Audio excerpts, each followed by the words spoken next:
ท่านผู้ฟังที่เคารพเวียกงานแถลงข่าวสื่อมวลชนมีบทบาทสำคัญอย่างยิ่งเป็นพาหนะที่สำคัญในการเข้าถึงและหันเปลี่ยนสภาพแนวคิดดั้งเดิมของประชาชนและต้านกลอุบายอันเลิกแลบของอิทธิกำลังปรปักษ์พร้อมนั้นยังมีบทบาทศึกษาอบรมแนวคิดเต้าโฮมความสามัคคีปองดองเสริมขยายประชาธิปไตยสร้างทัศนะลักมั่นและความเชื่อมั่นต่ออุดมคติและการนำพาของพรรคโฆษณาปลุกระดมประชาชนบรรดาเผ่าเข้าร่วมการปฏิวัติศาสตร์ประชาธิปไตยและภารกิจปกปักรักษาและสร้างสรรค์พัฒนาประเทศชาติก็คือปลุกระดมคนขวยประชาชนเข้าร่วมการพัฒนาเศรษฐกิจสังคมของประเทศเฮาหันเปลี่ยนเศรษฐกิจธรรมชาติเป็นเศรษฐกิจสินค้าปลุกระดมทั่วปวงชนเฮ็ดหน้าที่ป้องกันชาติป้องกันความสงบดึงดูดเอาการร่วมมือการช่วยเหลือและลงทุนจากต่างประเทศนอกจากนั้นสื่อมวลชนยังเป็นองค์ประกอบสำคัญในการเผยแพร่แนวทางนโยบายของพรรคผลงานของพรรครัฐและระเบียบกฎหมายของรัฐให้เข้าถึงประชาชนอย่างกว้างขวางเป็นช่องทางสะท้อนความคิดเห็นความต้องการและหางเสียงของประชาชนไปสู่องค์การบริหารซึ่งในสังคมปัจจุบันสื่อมวลชนบ่เพียงแต่เฮ็ดหน้าที่รายงานข่าวเท่านั้น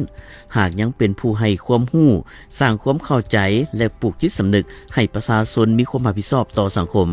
การนำเสนอข่าวที่ถูกต้องว่องไวและทันเหตุการณ์จะช่วยสร้างความเชื่อมั่นและความสามัคคีในสังคมเคียงคู่กับการตอบต้านข่าวบิดเบือนใส่ให้ป้ายสีของกลุ่มคนบ่หวังดีส่งเสริมคุณค่าทางวัฒนธรรมฮีดของประเพณีอันดีงามของชาติให้คงอยู่สืบไปและอย่าผ่านมา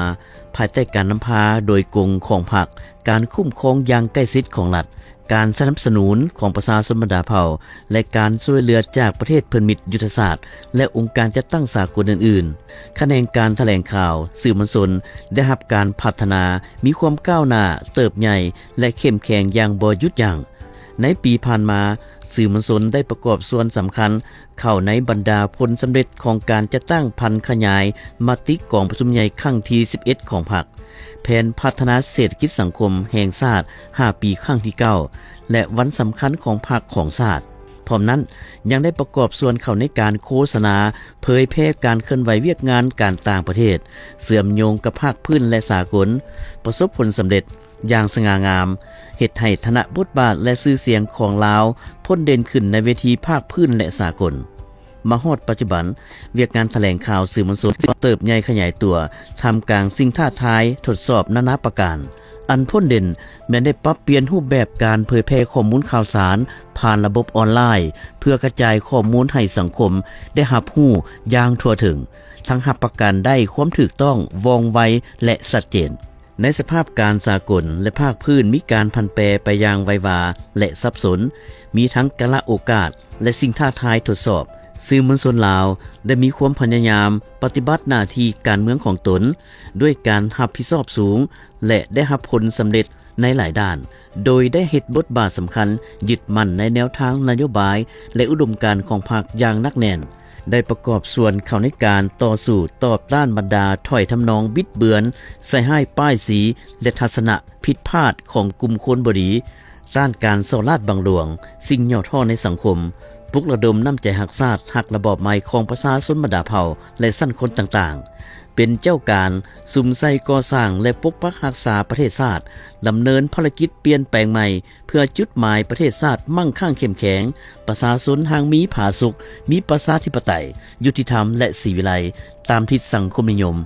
ในนั้นคะแนนการสื่อมวลชนยังได้พัฒนาตนเองทางด้านปริมาณและคุณภาพบรรดาพาหนะสื่อมวลชนและนำใช้วิทยาศาสตร์ที่ก้าวหน้าเทคโนโลยีข้อมูลข่าวสารทันสมัยพร้อมทั้งได้พัฒนาตนเองให้ก้าวสู่คุณภาพใหม่ตามทิศทันเป็นทันสมัยเพื่อเป็นเครื่องมืออันแหลมคมและมีมากผลในการโฆษณาเผยแพร่แนวทางแผนนโยบายของพรรคและระเบียบกฎหมายของรัฐเพื่อปลุกระดมสุขยุประชาชนบรรดาเผ่าประกอบส่วนเข้าในภารกิจปกปักรักษาและสร้างสรรค์พัฒนาประเทศชาติ